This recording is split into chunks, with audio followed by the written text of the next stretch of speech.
के एसपी के पद पर तैनात एक जिहादी ने लव जिहाद की घटना को बढ़ावा दिया है। चाहे वह कानपुर में किसी भी पद पर तैनात एक समाज हो, चाहे वह मंडलायुक्त के रूप में हो, चाहे वह एसपी के रूप में हो, वो अपने पद पर बैठकर सिर्फ और सिर्फ पद का दुरुपयोग ही करेगा।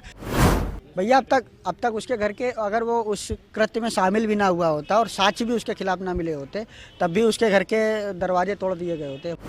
अब लेकिन मुकदमा तो दर्ज किया है, तो मुझे लगता है कि अगर मुकदमा दर्ज किया है तो मुकदमा दर्ज होने के बाद गिरफ्तारी होनी चाहिए। समान व्यवहार सबके साथ रखना चाहिए। और यह वही अधिकारी है जिस पर आरोप लगा था कि एक गौमांस से भरी गाड़ी पकड़ी गई थी और उस गाड़ी को इन्होंने छुड़वाने का काम थाना फील्ड थाना क्षेत्र में किया था।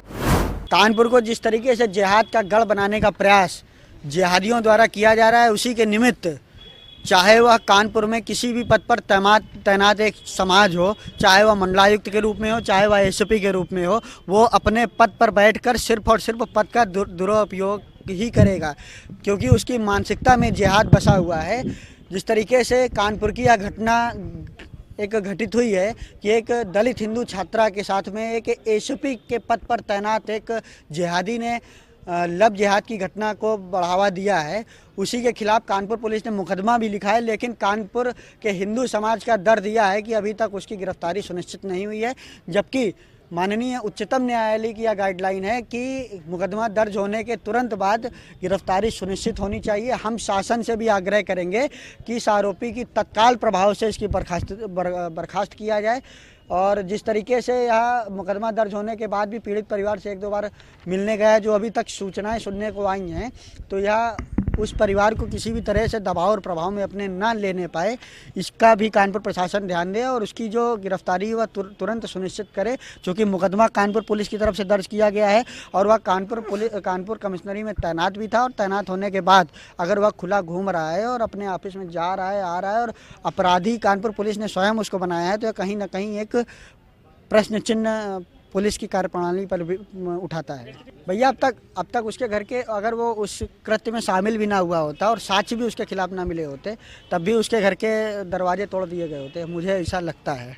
अब लेकिन मुकदमा तो दर्ज किया है, तो मुझे लगता है कि अगर मुकदमा दर्ज किया है तो मुकदमा दर्ज होने के बाद गिरफ्तारी होनी चाहिए। समान व्यवहार सबके साथ रखना चाहिए। और यह वही अधिकारी है जिस पर आरोप लगा था कि एक गौमांस से भरी गाड़ी पकड़ी गई थी और उस गाड़ी को इन्होंने छुड़वाने का काम थाना फील्ड थाना क्षेत्र में किया था।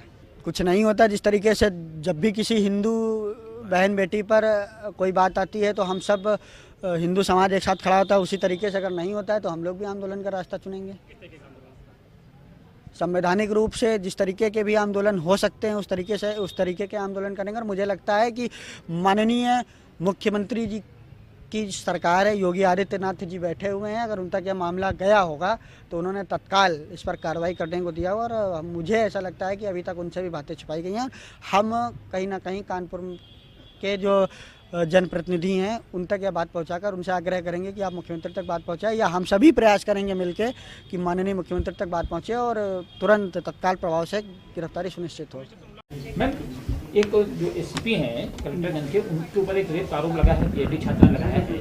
3 दिन हो गए, अभी तो उनकी गिरफ्तारी नहीं हुई। बजरंग दल आया था प्रदर्शन करने, इस पर क्या कहना? देखिए, जांच चल रही है और ये पूरी टीम के साथ जांच हो रही है। तो जो भी आरोप हैं उनको बहुत गहराई से जांचा जा रहा है और जैसे भी होगा निष्पक्ष कार्रवाई होगी, इसमें कोई दो राय नहीं है। आरोप लगे हैं, यहाँ पर एसीपी कलेक्टरगंज रहे हैं मोहसिन खान, उन पर आरोप लगे हैं। तो इसमें जो प्राइमा फेसाई आया है कि दोनों में दोस्ती थी, बाकी हम लोग जांच कर रहे हैं। बहुत जल्द इस पर कार्रवाई की जाए।